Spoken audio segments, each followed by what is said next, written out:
Bonjour tout le monde, je suis présentement à Montréal entre deux entrevues avec notre nouvelle candidate, notre super candidate, dans un blitz de fou qu'on a eu aujourd'hui avec Sylvie Fréchette.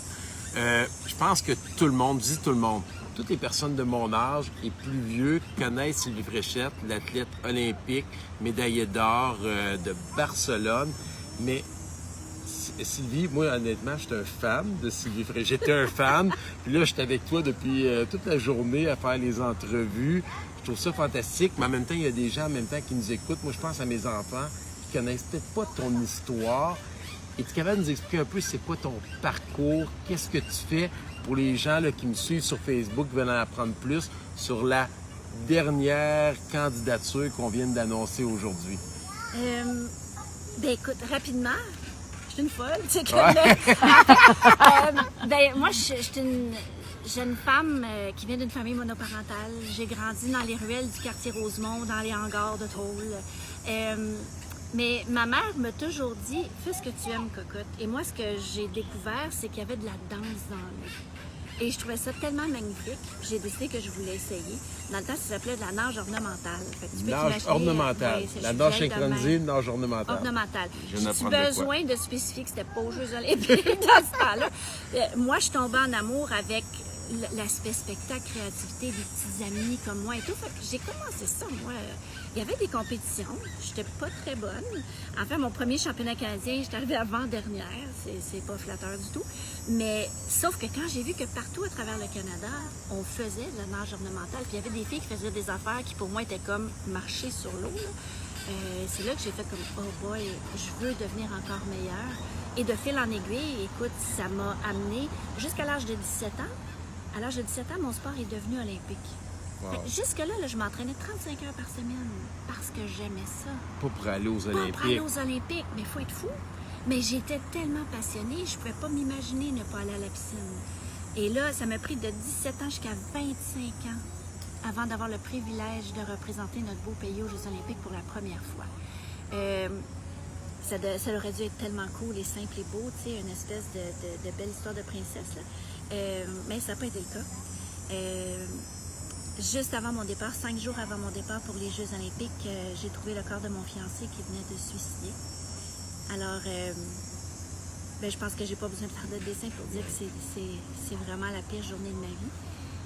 Je ne sais pas comment j'ai fait ça, mais j'ai quand même décidé d'aller de l'avant puis d'aller aux Jeux olympiques. Arrivée aux Jeux olympiques, il y a une juge, la juge brésilienne, qui s'est trompée de bouton en mettant mon score et qui a voulu changer l'erreur, mais l'arbitre en chef ne l'a pas laissé faire. Alors, aux Jeux olympiques, j'aurais dû gagner la médaille d'or, mais à cause qu'on n'a pas corrigé l'erreur, j'ai fini avec la médaille d'argent. C'était pas le fun. Ça a été... on dirait que j'ai été comme désabusée de me dire, mais... C'est un karma, tout ce qui s'enchaîne là. Pourquoi moi? Puis pourquoi c'est comme ça? C'est pas supposé être comme ça. Par contre, j'ai reçu une espèce de vague d'amour du peuple, des gens, qui dure encore. C'est ça que je trouve vraiment extraordinaire. Puis cette vague-là m'a vraiment donné des ailes. À mon retour, il y a un avocat, M. Dick Pound, qui était aussi membre du Comité international olympique, qui a monté un dossier. Ça a pris... Il était sur l'Association canadienne olympique aussi. Hein? Oui, mais ça a pris 16 mois et 9 jours avant qu'on me redonne ma médaille d'or olympique au Vieux Forum de Montréal. Est-ce que tu as eu le droit à l'hymne national en bonne et due forme, avec la levée du drapeau, même si c'était pas aux Jeux olympiques? Oui, bien, il y en a beaucoup qui me disent « Oh, il me semble que tu l'auras jamais vécu, est-ce que ça te fait de la peine? » Mais je l'ai jamais vécu, je sais pas ce que je mange. Mais en même temps, ce que je reçois encore aujourd'hui, je suis pas sûre que les autres athlètes qui ont eu ordinairement, de façon facile ou traditionnelle, qui ont réussi à avoir leur médaille, ont eu autant d'impact dans le cœur des gens, dans les émotions des gens. Mais là, depuis, j'ai pris ma retraite. Je suis retournée à 2e Jeux olympiques à Atlanta. Ouais. Là, on a remporté une médaille d'argent. Mais là, c'était en duo. En équipe. 8, t'imagines. Puis après ça, je suis revenue, puis je suis partie pour le Cirque du Soleil. Donc, j'ai vécu aux États-Unis pendant 8 ans. Et j'ai nagé le spectacle haut à Las Vegas. Je l'ai coaché, je l'ai chorégraphié. J'ai été coordonnatrice artistique. Là, je pense qu'il y a à peu près juste le café que j'ai pas fait parce que je suis pourrie. D'après moi, un Québécois qui s'en va à Las Vegas, le spectacle haut avec celui des Beatles et aller voir Céline Dion, c'est comme dans le trio qu'on peut pas manquer. Ben, moi, c'est sûr que quand je le vois, je suis encore très émue. Je veux dire, il y a tellement de mon sang et de mes tripes dans cette piscine-là, c'est incroyable. Mais j'étais un peu biaisée. Puis en même temps, quand je le vois, je vois les défauts, je vois ce qui manque, je vois... Mais pour moi, c'était une grande réalisation, une grande chance aussi de pouvoir faire partie, de se frotter aux plus grands créateurs du monde. Là. Les Guy Lalberté, les Gilles Saint-Croix, Franco Dragone. Ça a été... on dirait que c'est aujourd'hui que je réalise tout ça comme... Wow! Mais dans le temps, ben, c'est arrivé, j'ai travaillé, c'est arrivé, j'ai plongé dans cette histoire de fou-là. Ça n'a pas toujours été facile, mais je me dis, pourquoi? Et là, ben, je suis revenue, j'ai travaillé un peu avec le Comité olympique canadien. Je me suis lancée comme conférencière, puis j'ai aussi fondé le Club Neptune Synchro à Saint-Jérôme. On est maintenant un des meilleurs clubs au Canada. Wow. En 10 ans. On a des athlètes sur les équipes nationales, sur les équipes Québec. Puis là, ben, comme si j'en avais pas assez, ben, t'es venu me chercher, Montana! Puis là, vous avez, Sylvie Fréchette, vous avez un petit, en résumé, là, en quelques minutes, un peu son parcours. Mais t'es une femme, je pense, t'as touché le cœur. Il y a bien des gens qui disent, au niveau du sport, t'es notre Céline Dion au Québec. Mais tu fais des conférences à travers le Canada. T'as marqué le cœur des gens. Puis bon, on a été te rencontrer, une rencontre d'à peu près 2 heures, pour aller demander à Sylvie, aurais-tu goût de partager ta passion, ton travail, ta détermination pour améliorer le quotidien des gens. Puis t'as accepté. Moi, en tout cas, honnêtement, c'est comme, tu dis que tu reçois plein d'amour. Moi, je reçois plein de commentaires depuis hier, quand ça a coulé dans les réseaux sociaux, pour dire c'est pas possible. T'as convaincu. J'ai dit honnêtement, j'ai juste été la rencontrer, parler avec elle, puis t'as dit oui. Pour nous autres, c'est une grande joie.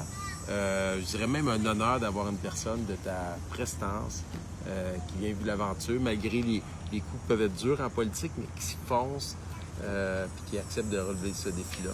Bien, tu m'as bien préparé. Ouais. Mais sincèrement, parce que, ben, j'ai senti rapidement... Je suis quelqu'un qui sent quand même assez bien les gens. Puis, quand on s'est rencontrés, je m'attendais à rencontrer un politicien. Mais j'ai assez vite réalisé que, ben oui, t'es un politicien, ouais, tu es très pareil. bon, mais t'es un no bullshit. Et tu me l'as dit que ça allait être difficile. Puis Ouais. tu me l'as dit que j'allais me faire rentrer dedans. Mais puis ce que tu me dis jusqu'à maintenant, ben c'est pas mal ça qui se passe, qui se réalise. Donc, est-ce que je suis prête? Ben oui, je suis prête. J'y ai pensé. Tu sais, ça s'est fait rapidement aux yeux des gens en 2 semaines, mais... J'en ai posé du pays en 2 semaines, puis j'ai arraché parce que Sylvie, elle adore jouer dans ses plates-bandes. Fait qu'elle m'a tout expliqué ça dans notre relation intime de discussion. Fait quand elle est partie, là, je m'en vais réfléchir en mettant mon pays. Là, tu vois, j'ai fait faire mes ongles, c'est tout plein de pays et de terre. Là. Mais écoute, j'avais besoin, avant même d'en parler à mes enfants ou à mes parents, j'avais besoin de me dire, hey, qu'est-ce que c'est ça, là? Qu'est-ce qui se passe avec moi? Mais c'est un bon moment. Je pense que c'est un bon moment dans l'histoire du Canada. Je pense que c'est un bon moment dans ma vie. Mes 2 filles, écoute, m'ont dit, maman, si c'est ça que tu veux faire, amuse-toi puis vas-y. Puis elles ont 14 et 18 ans, de plus en plus autonomes, ça fait de la peine, mais c'est ça qu'on veut hein, comme parents. Mais surtout, j'ai envie d'être un exemple. J'ai envie d'être un exemple et de dire, tu sais quoi, des fois, là, on se lance et on se dit, mais qu'est-ce que je fais? Est-ce que ça va être facile? Non, puis je leur ai dit, là, c'est pas tout le monde qui va être d'accord avec maman. Puis ça se peut que vous ayez des commentaires de vos amis et tout ça. Mais faites-moi confiance, que maman va toujours y aller avec son cœur et faire du meilleur d'elle-même. C'est ce que je vous souhaite, vous aussi. Fait que, tu sais, je pense qu'il faut que les bottines suivent les babines. Alors, c'est ce que j'ose faire en ce moment. Je dois t'avouer qu'hier soir, ma belle Maya me dit, parce qu'il y avait des commentaires un peu... Mais pour les gens, Maya, c'est sa plus jeune, qui a 14 ans, et qui a vu ce qui s'est passé dans les réseaux sociaux hier, parce que, tu sais, qu'on dit que c'est méchant, des fois, les commentaires. Vous savez, les gens qui nous suivent, là, ces réseaux sociaux. Fait que sa fille a vu ça, fait que... Elle a dit, maman, est-ce que tu regrettes? Puis ça m'a... J'ai dit, tu sais quoi, Maya? Non, j'aimerais ça que tout le monde m'aime, puis tout le monde me fasse un gros party puis me lance des confettis, là, ça serait-tu le fun, hein? Mais ça sera jamais ça, c'est pas la réalité. On m'avait averti, maman est prête, puis j'ai pas de regrets, on continue. Fait que j'espère, pour moi, je vais être un exemple. C'est vraiment ça, puis j'ai confiance qu'ensemble, avec toute la gang qui te suit, là, on va réussir à faire des belles choses. Je te le confirme. Là, c'est un petit bloc là, que je voulais vous partager aujourd'hui parce que moi, honnêtement, c'est une journée de rêve d'accompagner Sylvie pendant ses entrevues, de rester en arrière. Souvent, c'est moi qui est en avant. Aujourd'hui, une fois ou deux, j'ai été avec toi faire l'entrevue. Mais c'est des gens comme Sylvie qu'on a recruté partout au Québec pour entourer notre chef Andrew Scheer. Je vous en parle souvent. C'est des gens qui disent on le connaît peut-être pas. Puis souvent, je dis aux gens, pensez-vous qu'il y a des gens comme Sylvie, comme les autres confrères que j'ai un peu partout, Robert Coutu à Montréal, Philippe Gagnon, Jessica de Drummondville, Marie-Josée Guérette à Québec, qui embarqueraient avec nous s'ils n'étaient pas convaincus qu'on avait le bon chef, qu'on avait le bon programme pour les Québécois et les Québécoises. Et je t'invite tu le dis souvent dans tes entrevues, on a de la pédagogie à faire pour détruire les mythes que les gens ont sur nous, les conservateurs. On a l'impression que des fois, les gens, quand ils savent qu'on est des conservateurs, qu'on a des cornes. On est des dinosaures. Des dinosaures, oui, c'est ça. On est du monde comme tout le monde, qui ont des familles, qui ont des amis, qui ont des vies aussi personnelles. Puis on veut faire notre part. Notre objectif, c'est d'en donner plus dans vos poches. C'est de travailler pour les gens, améliorer votre vie, faire confiance aux citoyens, aux citoyennes. Fait que moi, je te dis, alors, je ne vais pas dire le mot que j'allais dire, là, parce que là, Prends-toi. Ouais, je te dis bon succès.